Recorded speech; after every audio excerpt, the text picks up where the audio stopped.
Muitíssimo boa tarde para todos que estão assistindo esse vídeo. Não sei que horas são aí onde você está, mas aqui onde eu estou é de tarde agora. Então vou usar como base o horário local.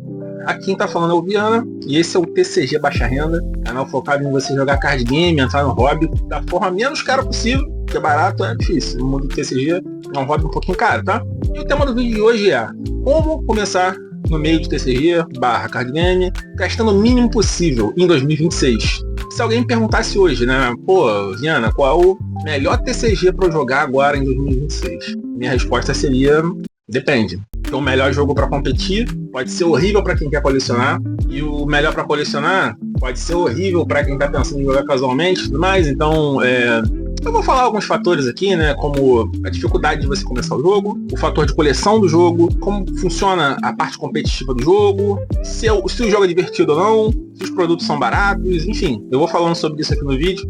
Então vamos lá, o primeiro TCG que eu vou falar aqui agora, talvez seja o mais famoso atualmente, que é o Pokémon TCG. Cara, o Pokémon, ele tem uma enxurrada de fã, a comunidade é enorme, tá? Você encontra no YouTube tudo quanto é tipo de material, seja sobre coleção, quanto sobre o jogo mesmo, a parte de gameplay, tutorial, montagem de deck. Então, assim, é um jogo muito grande, a comunidade é enorme, né?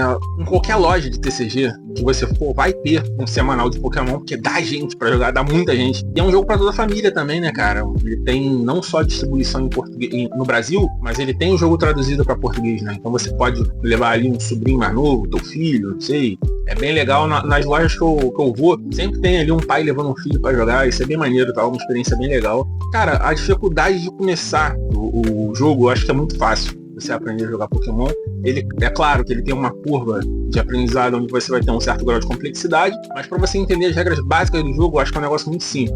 Tem uma versão online também do jogo, que é o Pokémon TCG Live, pode jogar tanto no mobile quanto no computador. Isso é bom por quê? Porque antes de você gastar dinheiro com seu deck, você pode testar tanto no simulador do celular quanto no computador, e aí você vê se vale a pena você comprar aquele negócio mesmo, né? Tem um modo ranqueado, é fácil de você conseguir as cartas online lá do jogo, você não precisa gastar dinheiro, né? Rapidinho tu já monta quantos decks você quiser, e aí antes de você gastar dinheiro físico, você vê lá se vale a pena você comprar o deck que você quer ou não, e ele é um jogo barato pra caramba também, na versão física, né?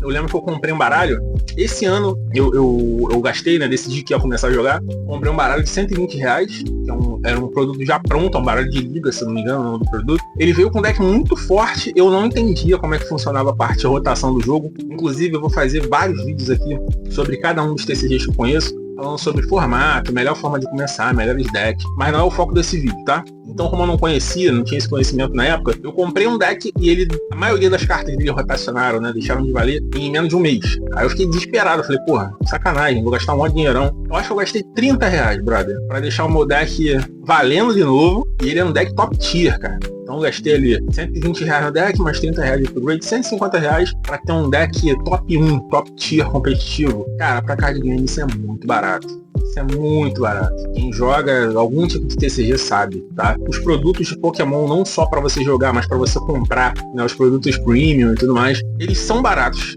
tá? Aí você vai falar, pô, mas aí tem essa coleção aí de 30 anos que estão dizendo que vai ser muito cara. Ah, é lógico que vai ter um produto ou outro que vai ser mais caro. Mas a maioria dos produtos, quando lançam, eles são muito baratos. Isso é importante, porque no TCG, quanto mais tempo você demora para comprar um produto, mais caro ele vai ficando. Porque tem a escassez do estoque, né? Então ele valoriza. Enfim, tem vários fatores para isso acontecer. O produto, quando lança, ele é bem acessível. Com exceção, né, esse produto é de 30 anos. Não sei nem quanto é que vai ser, mas eu tô vendo uma galera falando que vai ser bem caro já. O lado negativo dele é que eu acho a mecânica dele um pouco enjoativa. Eu acho que esse negócio de você ficar mexendo no deck o tempo todo, procurando um monte de carta, e você poder colocar um Pokémon muito roubado, sem custo, contanto que ele seja básico, né? Enfim, isso aí vai mais pra quem tem muita regra do jogo. Mas eu achei um pouquinho chato. Essa é a minha opinião. Não significa que é bom ou ruim. Mas eu achei um pouco enjoativo, né, de ficar toda hora fazendo isso. Mas, cara, é um jogo legal pra quem quer começar, né? A parte do colecionismo, tu se sente como se estivesse capturando mesmo os Pokémons que você precisa, né? Você troca com conhecidos e tudo mais. E eu acho isso muito, muito foda, cara. Muito maneiro, assim, essa sensação de troca do jogo, né? Porque afinal o TCG, né, Trading Card Game. Então, você usar o fator do trading é bem maneiro. Inclusive aconselho para qualquer TCG que você jogar, que você procure uma loja de TCG perto de você, tá? Procura lá no Google e tudo mais, porque ali você vai ter contato com pessoas, você vai estar por dentro de novidades do jogo, você vai ter uma comunidade, você vai ter gente ali para te ensinar coisas que você não sabe. Cara, esse contato com o público é legal, tá? Se você puder, procura uma lojinha. Então é isso, cara. Pokémon TCG eu acho um jogo completão. Pra competir tem torneio em tudo quanto é lugar. A parte competitiva do jogo é muito boa. Se você gostou do jogo, da mecânica do jogo e tudo mais, eu acho que é um jogo que vale muito a pena de você jogar. E ele não é o meu favorito. Aqui no final do vídeo eu vou falar qual é o meu TCG favorito. E por um acaso o meu TCG favorito não é o que eu mais jogo. Também tem um motivo para isso acontecer. Eu vou falar aqui no final. E agora eu vou falar aqui do famosíssimo e polemicíssimo Magic the Gathering MTG, ou só Magic, enfim, que é um jogo que foi o TCG que eu joguei por mais tempo na minha vida, mas eu dropei totalmente, vendi todas as minhas cartas. Ainda tem um deckzinho aqui de Commander, né, que é um dos formatos do jogo, mas não jogo mais, cara, abandonei completamente. Por quê? Primeiro que os produtos do jogo são muito caros, cara. É natural que você, quando você é dono de uma propriedade intelectual, que você vise lucro, né? Você quer ganhar dinheiro de alguma forma. Mas eu acho que tem que haver um meio termo em que você ganhe dinheiro e você agrade seu público. E no caso da Wizards of the Coast, que é a empresa que é responsável pelo Magic, eles cagam na cabeça do público, eles só querem dinheiro e querem que você se dane, entendeu?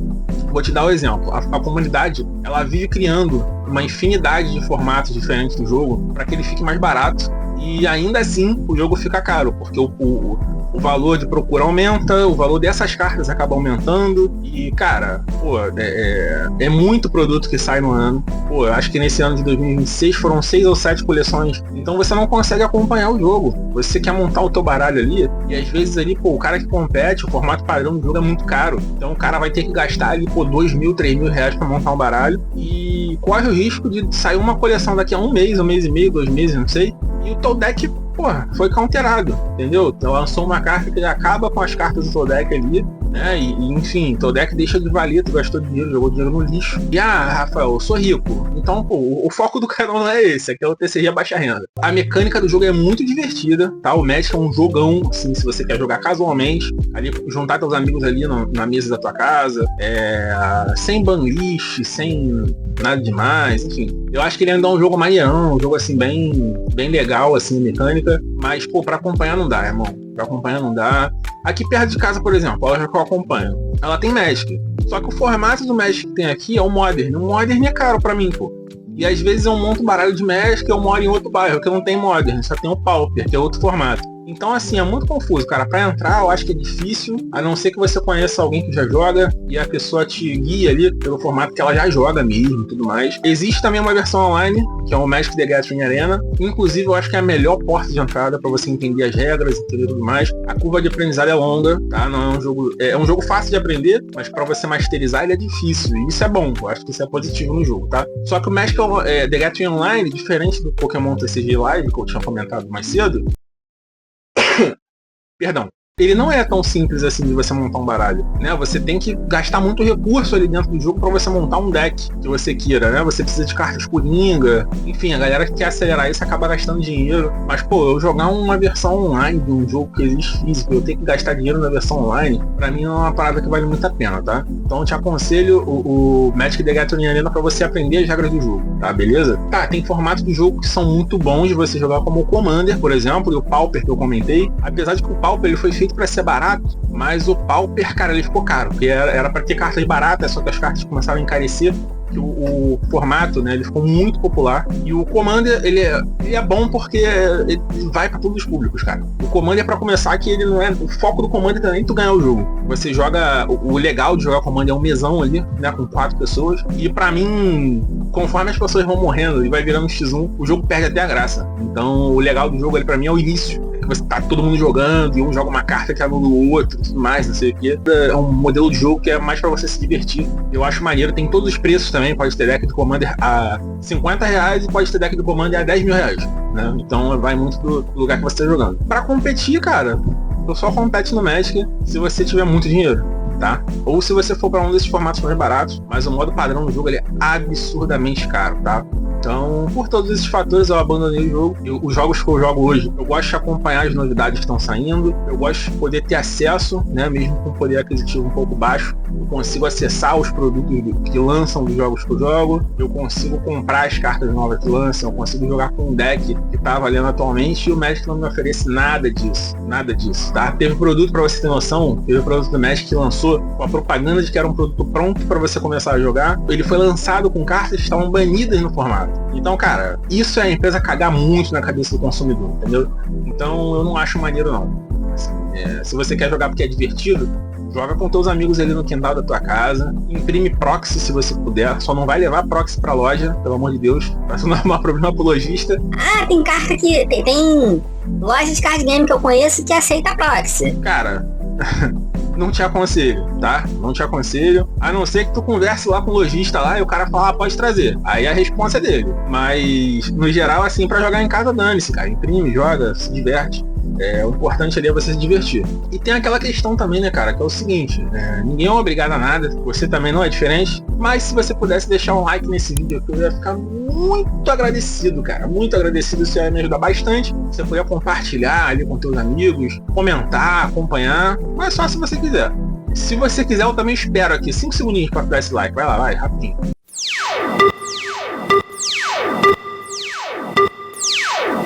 Obrigado, tá? Muito obrigado, você não sabe o quanto você me ajudou. E o próximo jogo que eu vou falar aqui agora é o One Piece TCG. Esse TCG é o TCG que atualmente eu mais jogo. Não é o meu favorito, que eu vou guardar pro final do vídeo aqui pra dizer qual é o meu favorito. Mas, cara, o One Piece TCG, primeiro pela temática, eu gosto muito de One Piece. A mecânica do jogo ela é simples, mas ela tem um certo grau de complexidade. Conforme você vai aprendendo o jogo ali, você vai vendo que, você vai começando a apanhar e você... Pô, peraí, não é tão simples assim. Tem um ponto aqui no jogo em que a coisa ficou um pouco esquisita. E a parte competitiva, cara, do One Piece é maravilhosa. Pra você ter uma noção, tem um regional, tá? Que acontece sempre que lança uma coleção nova, tá? E vamos colocar uns 3 no ano, mais ou menos. E o regional, cara, você imagina, né? Pô, vou ter uma premiação boa se eu chegar no top 5, top 8, não sei. Não, cara, o regional do One Piece, ele tem uma premiação absurda pro top 64. Meu irmão, os 64 melhores ganham uma carta lá que tá avaliada entre 6 mil a 10 mil reais aproximadamente. Cara, top 64. Ó, 64. Absurdo, irmão. Absurdo. Então acho que vale a pena, tá? Você competir. Fora que, pô, se tu pegar ali um top 8, tu vai matando, né? Tu chegou no top 64, tu pega a carta. No top 32, você pega a do top 64 mais uma coisa. Top 16, top 8, enfim. Cara, tu sai com uma grana do torneio, tá? E não é difícil de vender, porque fica uma enxurrada de gente, até de outros países, que ficam só esperando ver quem que ganhou, né, as cartas de premiação ali, porque são cartas com arte única ali, né? Não são cartas que você encontra tão facilmente. O pessoal já compra na hora, irmão. Tu terminou de jogar, já chega um cara ali, 6 contas ali na tua carta. A gente faz o Pix, pronto, 6 contas na tua conta. O One Piece TCG ele também tem um simulador, ele não é oficial, mas tem muita gente que joga, se você procurar aí no YouTube. Você vai ver muita gente jogando pelo simulador. Além disso tudo, os produtos, cara, eles são, eu acho que é um pouco caro, tá? Pra você comprar os produtos selados de One Piece. Os Starter Decks, eles não são decks bons, né, de você comprar e começar a jogar, mas existem formas baratas de jogar, tá? Eu vou fazer um vídeo aqui também falando sobre decks baratos de One Piece para você começar. Existem decks ali que você consegue montar na faixa de 150, até menos de 200 reais, tá? Aí é claro que vai ter gente falando aqui, pô, 200 reais em cartinha de papelão é muito caro. Cara, é um hobby que não é... Você não vai jogar ali com 10, 20 reais, entendeu? Que isso é relativo. Pô, 200 reais é caro? Depende do que. Você, sair pra beber, compra um balde no final de semana ali, gasta, sei lá, 100 reais num balde de cerveja, o cara sai 4 vezes no mês. O cara gasta 400 reais bebendo. No TCG você gasta aquele valor, você joga, sei lá, mano. Tu compra um deck aí, cara, tu vai ficar jogando com ele por meses. Então, assim, é uma questão de prioridade, do que você gosta, o que você quer fazer. O videogame, por exemplo, tem jogo de videogame que é 200 e pouco, 300 reais também. E você vai ficar jogando ele por um período ali também. Então, É essa parada, cara. Você ficar chorando, porque R$100, R$200 é muito dinheiro. Cara, e depende do que é a prioridade pra você nesse momento, do quanto que você tá disposto a gastar pelo seu hobby, depende de vários fatores, tá? Eu não vou me atentar muito a isso, você vê o que é no seu orçamento, mas eu acho que dá pra você começar a jogar ali One Piece com R$200 ou menos, tá? Se isso te interessar, se isso estiver dentro do seu orçamento aí, né, do seu budget. Mas apesar dos produtos do One Piece não serem tão baratos, né? Se você acompanhar os lançamentos, você consegue comprar com facilidade esses decks que eu falei, tá? Nessa faixa de preço. E aí eu vou fazer vídeos aqui também falando a respeito. Então, assim, tem um simulador online também para você jogar. Como eu disse, ele não é oficializado pela Bandai, mas tem torneios pelo simulador também, tá? Tem gente que seria torneio pelo simulador. E, cara, é um jogão. Eu acho muito maneiro. A mecânica do jogo, a temática. Eu vi uns 5 influenciadores aí no YouTube falando que é um jogo genérico da Bandai com o tema de fundo do One Piece, que não tem nada a ver com anime. Cara, eu posso até acreditar que tenha um ou outro aí que acredite realmente nisso, mas eu acho que tem muita gente que é tipo Maria vai com as outras. Escutou um falando e fica repetindo isso, igual um maluco, tá? E não é verdade. Lógico que vão ter cartas ali que não tem nada a ver com o flavor do jogo, mas, cara, vira e mexe eu tô jogando com a minha irmã, eu paro e falo, caraca, isso aqui é uma referência à parte tal do anime, é esse personagem que faz isso e tal, não sei o que. E assim, não é. Inclusive eu vou fazer um vídeo também sobre isso. Eu vou parar de falar isso aqui porque eu tô me repetindo demais, tá? Nessa questão de fazer um vídeo a respeito. Mas vai ter bastante conteúdo aqui e nas outras redes também, tá? Que eu vou compartilhar em breve. Mas enfim, em parte de diversão é maravilhoso, em colecionismo é maravilhoso. E o One Piece TCG tá sendo o jogo que eu mais jogo atualmente por todos esses motivos. Cara, aqui a gente vai separar as crianças dos adultos, a gente vai entrar no hardcore, que é o Flesh and Blood. Brother, que jogo bom! Que jogo bom! É a mecânica mais única que tem pra mim, porque independente do valor do baralho que você tiver, se você pegar o baralho top 1 que ganhou o mundo e botar na tua mão, sei lá, tu jogou 2 meses do Flesh and Blood, tu conhece muitas regras e tudo mais, aí tu pegou o deck top 1 que ganhou o mundial e tudo mais, o melhor de tudo. Aí você pega um cara que é muito bom no jogo, não tô falando um cara absurdo, um cara muito bom no jogo, e põe na mão dele um baralho, um starter deck do Flesh and Blood. Cara, ele vai te ganhar.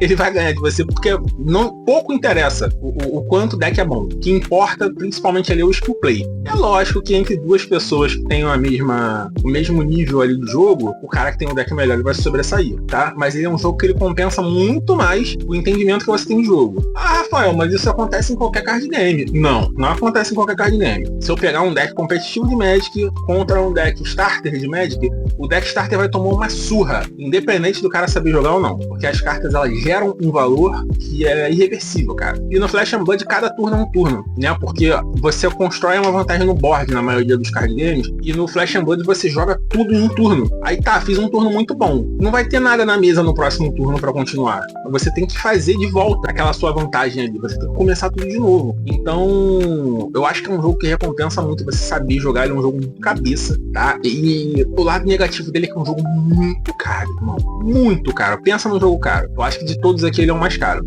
Mas tem um lance também que tem formas de você conseguir baratear ele. Por exemplo, você pode escolher uma classe e jogar só com aquela classe. Então tá, em determinado momento você vai comprar cartas caras, mas quando você parar de jogar com o deck que você tá agora e você jogar com outro deck da mesma classe, você vai aproveitar aquelas cartas que são caras. Então meio que você consegue, assim, seguir numa linha só e não ter que ficar comprando carta nova o tempo todo, entendeu? Porque tem classe lá, guerreiro, wizard, guardião, tem tipos também, né, como Darkness, Lightning, enfim, tem vários tipos, tem classes diferentes de personagens, equipamentos diferentes para essas classes. Lembra que eu tava falando sobre a empresa pensar em lucro, mas pensar no consumidor final? Cara, eles fizeram recentemente um formato chamado Silver Age, tá? Que põe esses mesmos heróis do jogo, só com uma versão nova deles, e ele é muito barato. A propaganda do Silver Age, quando lançou, é que você podia pegar o Starter Deck do Silver Age e jogar um Pro Tour, que é um dos maiores campeonatos que tem no jogo, se não o maior, tá? E teve um cara que testou. Ele pegou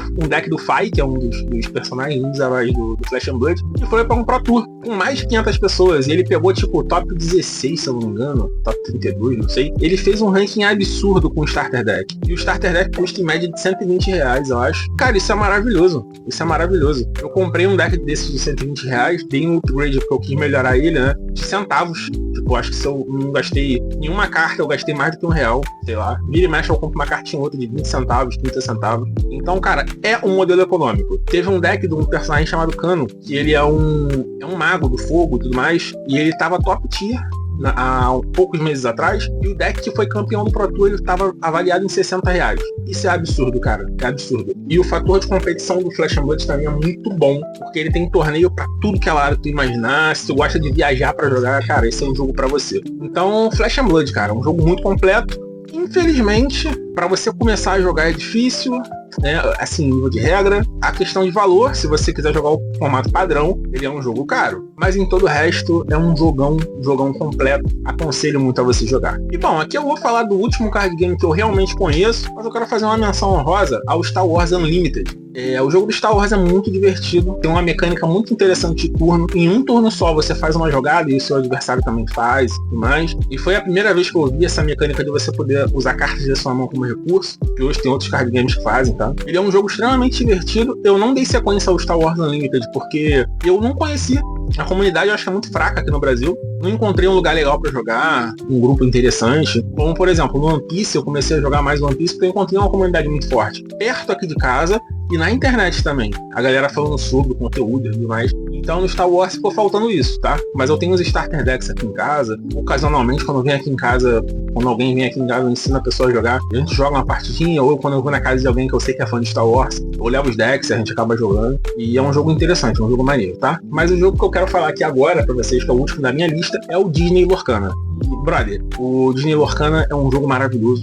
Porque tem esse flavor da Disney, né? Dos personagens da sua infância ali. Tem aquela sensação nostálgica. Os produtos do Disney Lorcana, eu acho que eles são um pouco caros, mas talvez isso abaixe o preço, cara. Porque recentemente a Copag, que é a mesma distribuidora do Pokémon aqui no Brasil, começou a distribuir o Disney Lorcana. Ele tem uma versão barata também, que é o Purcana, tá? Em que você tem decks ali de também 30, 40 reais. Muito baratinho mesmo. E tem locais que tem um semanal de Purcana ali pra você jogar. Isso é bem interessante. E ele é um jogo assim, a parte de coleção dele é absurda. Imagina você ter um fichário cheio de carta brilhante ali da Disney, de personagens da Disney que você gosta da sua infância. Isso é incrível, maravilhoso. A mecânica do jogo é bem divertida também. É um jogo bem fácil de aprender, mas ele tem uma curva de aprendizado também, assim como eu falei dos outros, né? Nenhum card game ele é simples a longo prazo, cara. Quando você começa a jogar com pessoas que realmente sabem, você vê o grau de complexidade que o jogo tem. É um jogo que é pra toda a família também, né, cara? Não como Pokémon, que ainda falta ele ser traduzido. Se é que vai acontecer, né? Mas atualmente o jogo ele tá tudo em inglês. Mas é um jogo que eu acho que vale pra toda a família, tá? É um jogo que vale muito, vale a pena de você comprar, de você colecionar. Tem canais que fazem vídeos de como jogar Lorcana barato. Isso é um conteúdo que eu pretendo fazer futuramente também. E é isso, cara. Disney Lorcana pra competir.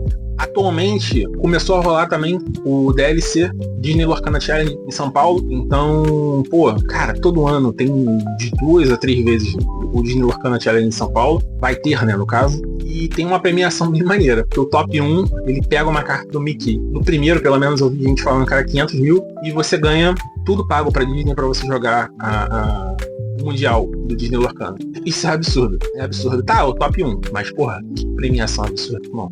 Então, cara, eu acho que é isso. O meu TCG favorito, como eu falei aqui no final que eu ia falar pra vocês, é o Flesh and Blood. Mecânica única, irmão. Aquele lance, assim, eu me sinto jogando Dungeons and Dragons, sabe? Aquela temática medieval maravilhosa. Era um lance também que no começo o Magic me pegou muito, essa temática medieval. Só que aí, pô, o Magic começou com o Universe Beyond, né? Onde ele começou a chamar outras empresas pra fazer collab. Aí, pô, jogava um Necromancer na mesa e tomava um Leonardo Tartaruga Ninja e um Homem-Aranha. Porra, nada a ver, né, cara? Então o Flesh and Blood, ele me atraiu pela estética e me ganhou pelo jogo, cara. O jogo é maravilhoso, incrível. E você monta os equipamentos ali do teu personagem da forma que você acha melhor. E tem o lance das classes, a lore do jogo é muito boa. Então o Flesh and Blood pra mim é o absurdo, é o masterpiece dos TCGs. Pra mim não tem nada melhor do que o Flesh and Blood. Eu acho difícil que inventem um card game melhor. Ah, mas por que ele não é o que você mais joga? Porque ele é caro.